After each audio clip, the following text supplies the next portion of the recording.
And you know what? This is what you got to appreciate about Ime. Ime is a straight shooter when it comes to telling you stuff like that. And how ironic it is that was in that situation when he's such a straight shooter other times. When he's talked about the players and said they ran a play, he said, I didn't tell them to run that play. We weren't supposed to run that play. We should have done, this is what we should. I told Marcus to do this, not do that. And now for him to come back and to say, the players lied. I mean, that man, essentially, he could just pour some water on it. But instead, he threw a match into some gas. That just did the whole room ignite after he said that?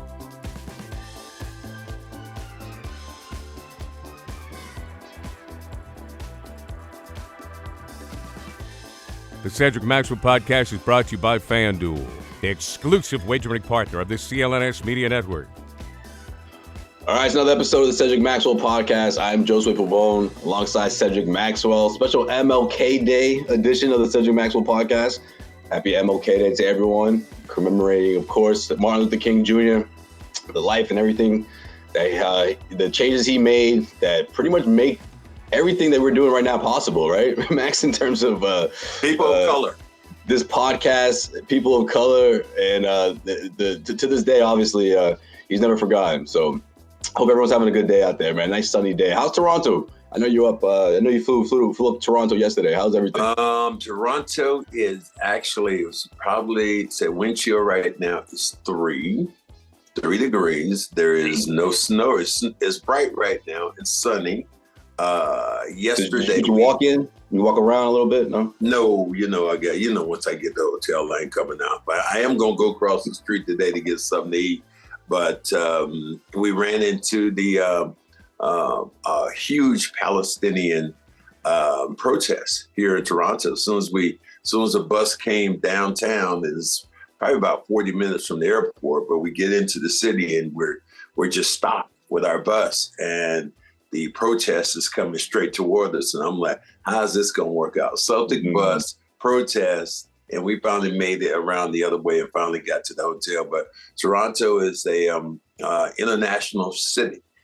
My broadcast partner, Sean Grandy, always talks about it.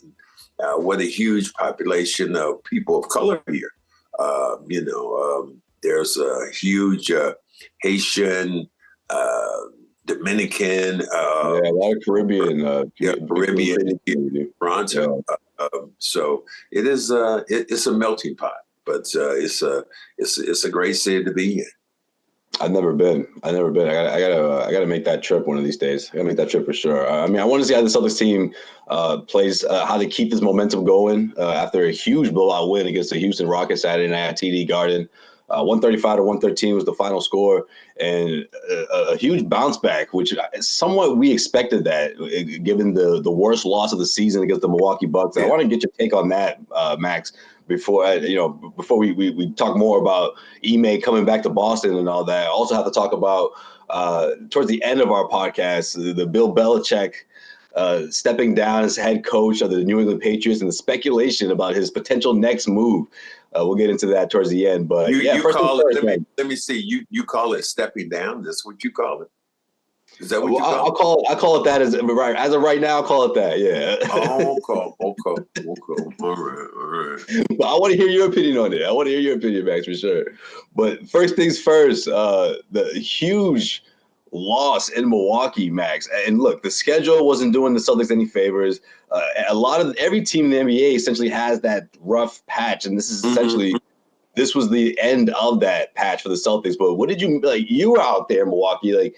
What was the overall vibe? What was the team like? And then we'll get into what happened Saturday. After it happened, I don't think that there was much to be said. I think that if you looked at it realistically, it was almost a certain. Milwaukee had not played well at all. They'd been having a very tough time. And I think if you look at them and then you say the Celtics coming off a second night of a back-to-back, huge game against Minnesota, great comeback. You win a game in Boston. You get on a flight. You have a 2.5-hour flight to get there. It was snowy when we got there. So probably by the time we got into the rooms, it was about 3:30 in the morning. And then the game was the next day at 6:30. So I know a bunch of people. And then, Milwaukee just took it to them early on. Celtics, you could tell every shot they had was short. No excuses. Milwaukee, they needed that game. They played like they needed that game. And the Celtics looked like they were a very tired team.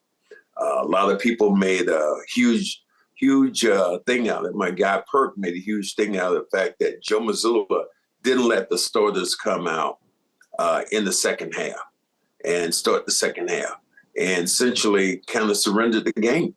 And Perk had I didn't have any problems with it at all, because I think if you look at it, that's the long game.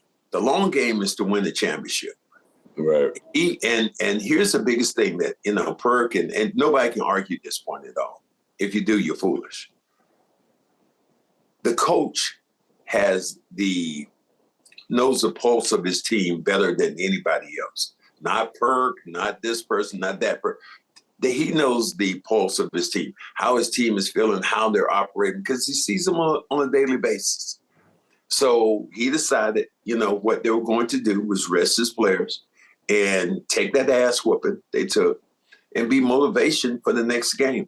Probably give his team a day to rest and then come back and, get back into the grind. So I had no problem with the game, and Milwaukee played well. Milwaukee needed it. They had played, just sparingly. They've lost a lot of games here that they felt like they should have lost and got blown out. So it was just, I think it was a scheduled loss. And that's not as a Celtic fan or a broadcast. That's a person who knows basketball. If you know basketball, you could almost see this one, especially the second night of a back-to-back against Minnesota, the top team in the West, and then you had the second best team in the East right now behind you. These were tough games.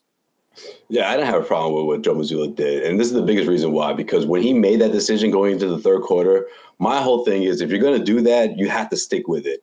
And you had the bench lineup in, and the score, I would say the magic number would be anywhere under 20. If they're able to get that lead, that deficit down to under 20, then you think about putting the starters back in. Not even that, Josue. At that point. So you're telling me if it was competitive, you would stick with Tatum, Brown, all them on the bench? No, because I'm not taking those guys who got it down to 8 or 10.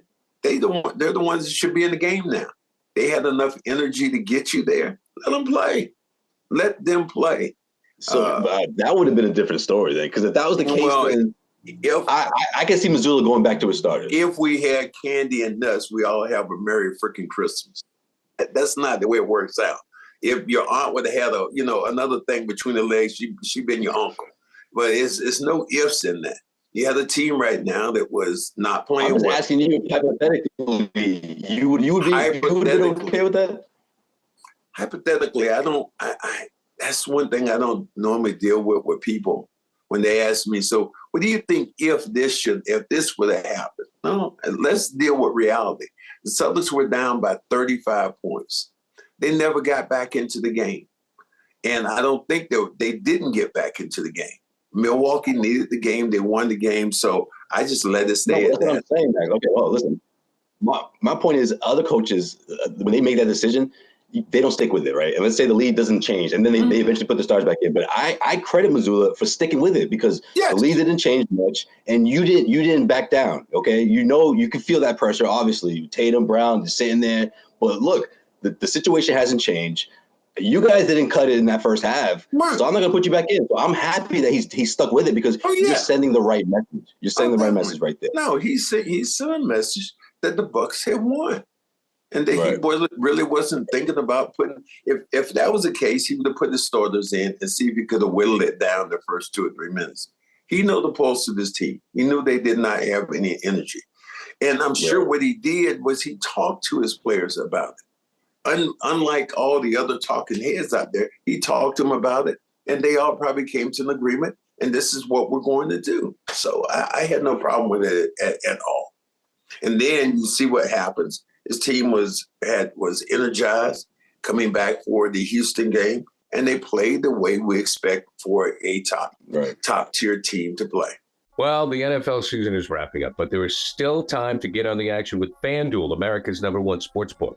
Right now, new customers get $150 in bonus bets guaranteed when you place a $5 bet. That's pretty good math, right? That's $150 in bonus bets, win or lose. The app is so easy to use, and there are so many different ways to bet, like live same-game parlays. Find bets in the new Explore tab. Make a parlay in the Parlay Hub. The best way to find popular parlays, and more. So visit FanDuel.com/Boston and make your first bet a layup. FanDuel, official partner of the NFL.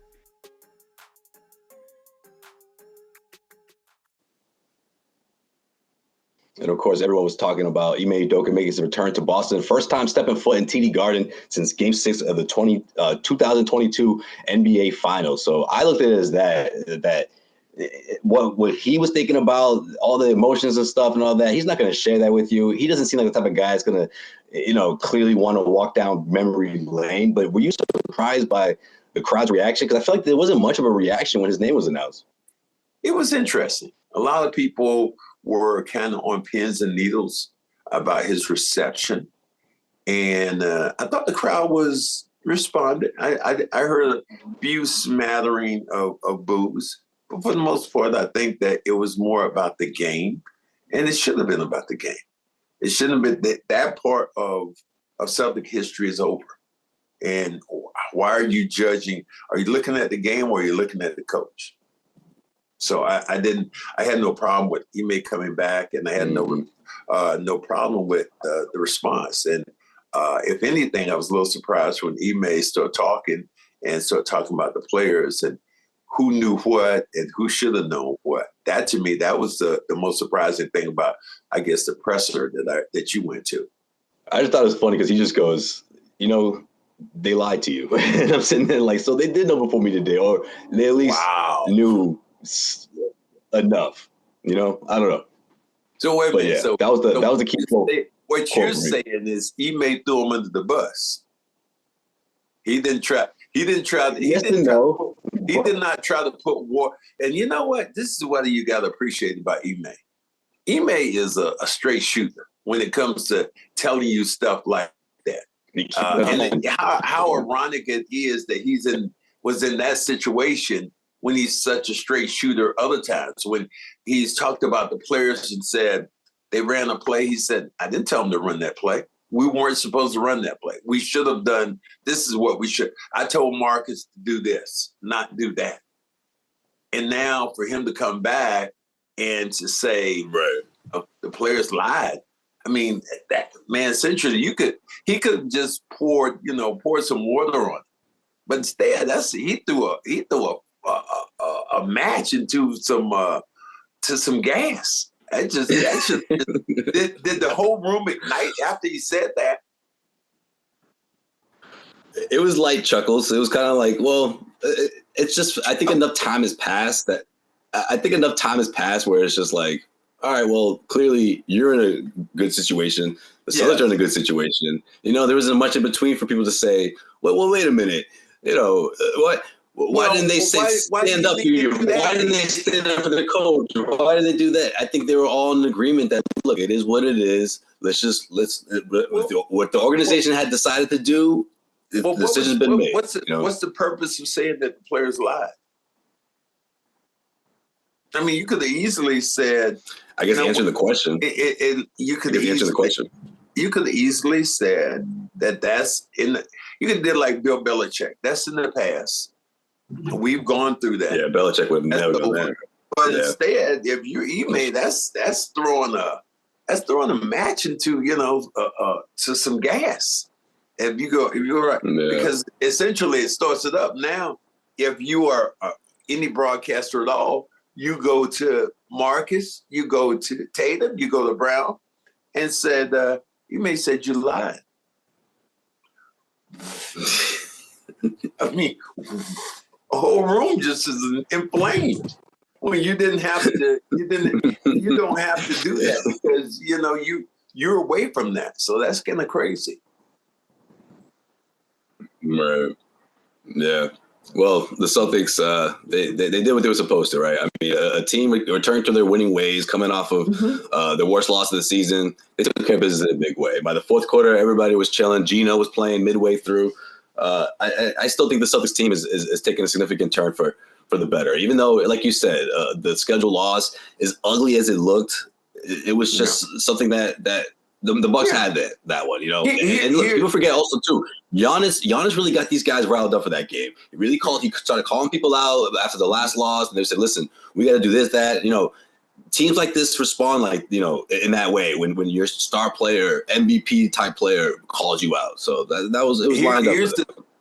Here's the thing we've seen over the last couple of years: a game like the Milwaukee game would have a lingering effect on a young Celtic team. The other day, for a couple of minutes, it was competitive. And then all of a sudden, the Celtics went to a gear that nobody else has.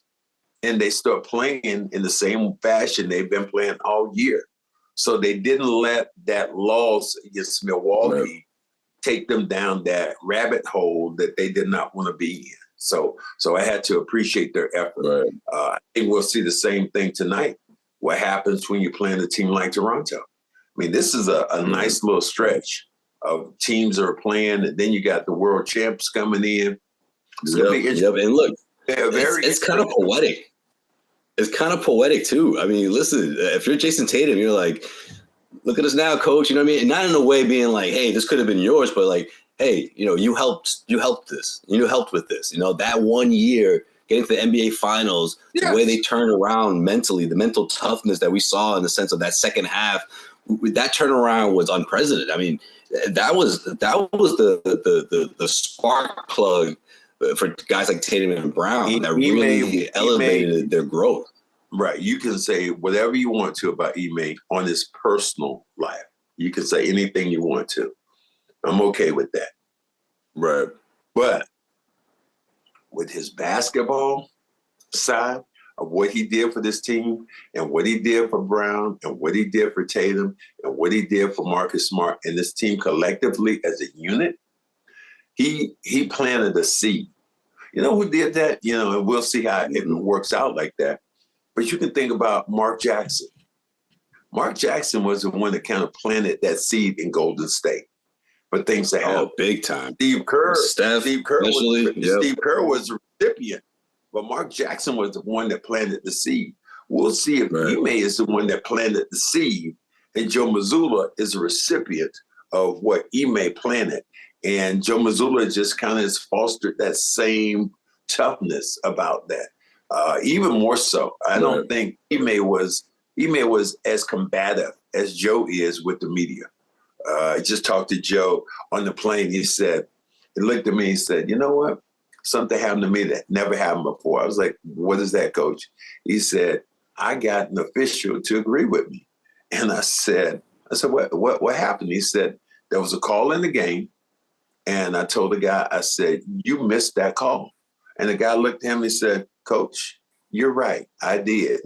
He said, and he said, he and I just chuckled. I said, well, that's all you want. When a man says, hey, I'm wrong, what else do you want? Now, don't do it again. Right. But when a guy says he's wrong and steps up and says, I'm wrong, then we can go from there. So I think that's as clean as it gets.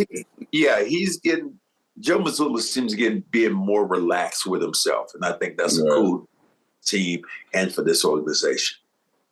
Yeah, no doubt. And I think officials are they would rather drop that line toward Mazzulla than someone like Jayson Tatum. Like listen, I know the game was a wrap. I know the being ejected, it had no impact on the game, the result, but what's going on with Tatum in this referee thing? In your opinion? He's top 10. He's top 10 in techs now. He's getting up there now. Him and Kristaps, they're the tech kings of the Celtics.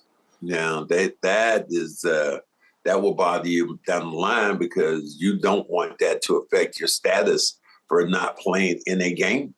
If it keeps, I mean, he's a ways away from it, but still, just the fact that you have to watch that, about who you are and what you're doing, and don't think officials don't talk. don't think that they don't look at the next one. That's what I mean. It's a culture, you know. You know what right. You know what this dude said to me, and then somebody else said, and then when it's a 50-50 ball, do you think they're gonna say, you know what, Tatum's a good dude? I'm gonna give him this call. No, they're not, because coaches. I mean, I look at it. Referees don't like to be shown up, and when Tatum is doing that, every shot or whatever it is, they don't like that. You know who they absolutely love, who they would love. This is a model player, Kawhi Leonard. Don't say a damn thing like a robot. He's not saying anything either way, right? And not either way. And the officials they love that. A guy like me who was complaining and bitching from time to time, they would be like, but I would do it kind of in a joking way, so they didn't take offense of it. But I think it's his approach, man. I think it's his style, honestly. Like he's saying, it's something about the tone or the wisecrack or something that's making them give him the quick 2 texts, because why else would trigger that? And going up in the guy's face and yeah, pointing down and no one likes that. He's gonna have to grow out of. As a leader of the team, he has to grow out of that. I understand he's frustrated sometimes by not getting a call, but sometimes your reaction to a call or a non-call can be just as detrimental to your team as getting the call. So I mean, we know. We just think Jayson Tatum has gotten away with some calls. I mean, clearly when LeBron went in and got slapped on the wrist that time for the layup, and LeBron went absolutely crazy. Jayson Tatum got a call that day. He had a meltdown. He got a call. LeBron had a meltdown, but he got a call. And it's going to happen. You got to realize it's going to happen to every player. I know. Had you ever seen anything like that? He threw a temper tantrum, man. I was like, yo, I was uncomfortable. Like, yeah. And then he dropped down to his knees. I was like, yo, if he starts kicking and screaming, like stomping his feet while on the ground, I'm gonna lose it. He reminded me of my boy Sean's son. Didn't Patrick Beverly turn around and get the camera? And then he grabbed the camera. What a circus, man. Look at this. You see this right here? You got a 10. Like the rest of them be like, oh, what you got? You got evidence? Let me see. I mean, I'm trying to figure out who gave Patrick Beverly the camera and allowed him to go out there? I think one of the guys showed him like, oh, you might be right. And then again, Beverly just snatched it. It was like, yeah, damn right, I'm right. Come here, ref, check out what I got over here. Like, I was like, it's like a high school game. What a circus! No, I've never seen that before. So that was crazy. But my point again, Saturday night too. It was similar to but my point again is this: as a player and as a great player, you're going to get your amount of calls, and you're going to get some going against you. Don't weigh it. Don't put on a steel vest. So they're going to you're going to be weighed down going the other way with officials not giving you the call. So Tatum has to watch that. Yes, he has to get beyond that. I mean, at that point, when he got the first technical, I already made this point. But to get the second one, it's just like, what was the point then? Right. You wanted to be out the game? My broadcast partner, Sean Grady, said maybe the coaches should have taken him out of the game. But even if they took him out of the game, Jayson Tatum might have been over there on the bench going, you da. And they would have. He was going to get that off, man. To me, he was trying to cross the line. He was going to get that up. Did you ever think that you see Brown thrown out of a game? You know, Jaylen Brown thrown out of a game. He lost it, man. I've never seen him that upset. The most upset I've seen him. And speaking of upset, and speaking of people getting tossed, and it wasn't a player, it was a coach. You see Kings Mike Brown got tossed, and Malik Monk, man, he was holding on for dear life trying to get him to calm down, man. It was quite a scene. So wow, I didn't see that. I saw Mike Brown on a little YouTube skit about him. He was going up to the microphone about the talk, but I didn't get a chance to see it. I probably watched it later on today. Yeah, it just happened. Yeah, it happened last night. But it's funny because you told me that Joe Mazzulla story, and I'm like, good for Mazzulla is sticking up for his guys and just doing it the right way, the right approach. And that's a funny story for him to share with you. He's like, hey, man, I got one. I beat him. I got to win.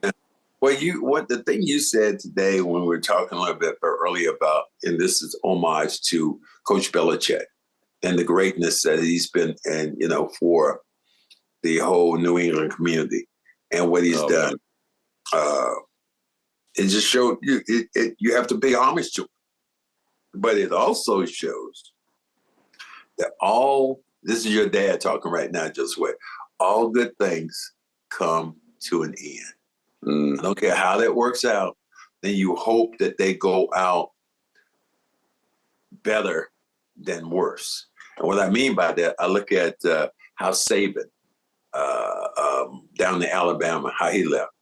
They played a great game, and then he walked away from it. You look at the Patriots in their last game, and you're going, what the hell? What was that? And you don't want that to be the endearing mark at the end at how people look at you. He was great for the organization. He was great for New England. Does he have it in him again? Here's my hope. If he's coaching, trying to get the record of Don Shula and be the most winningest coach, I'm going to be disappointed. And I'm disappointed because I've heard Teddy B and all the other players that played under him say one thing. They said, Coach Belichick told us it's about the team. It's about the team. Not individual accomplishments, except winning Super Bowl titles.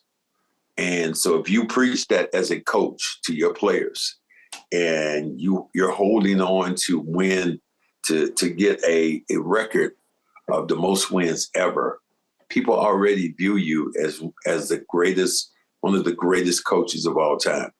That is not going to change if you get Belichick, if you get Shula's record. It doesn't change my perception and most people's perception of how great you were.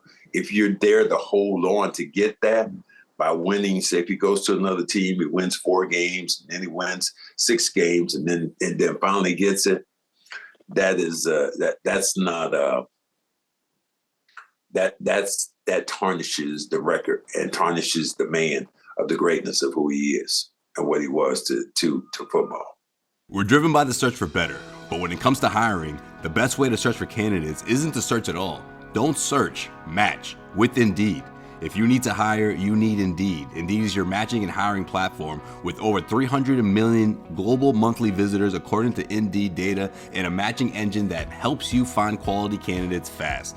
Ditch the busy work, use Indeed for scheduling, screening, and messaging so you can connect with candidates faster. And Indeed doesn't just help you hire faster. 93% of employers agree Indeed delivers the highest quality matches compared to any other job sites, according to a recent Indeed survey.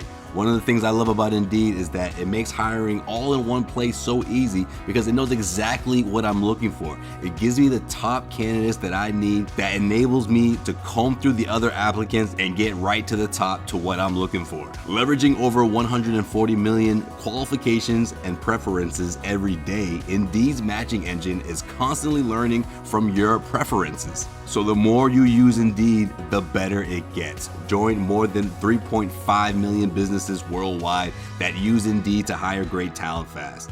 And listeners of the Cedric Maxwell podcast can get a $75 sponsored job credit to get your jobs more visibly at Indeed.com/Maxwell.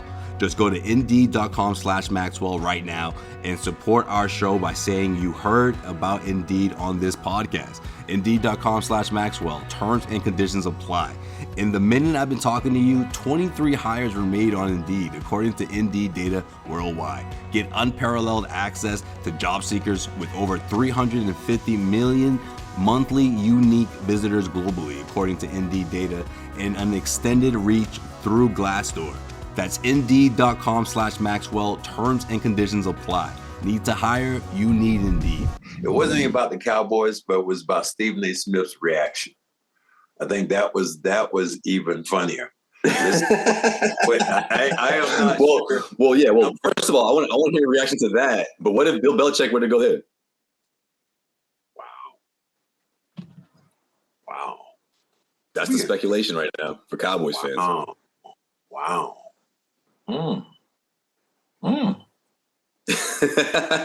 I hadn't thought about that. And plus, Max, you got to think about people comparing the Brady thing factors in. Oh, well, could you win without Brady? All that. There with a great team. Maybe you got Zach. Maybe you go to Dallas. Right. That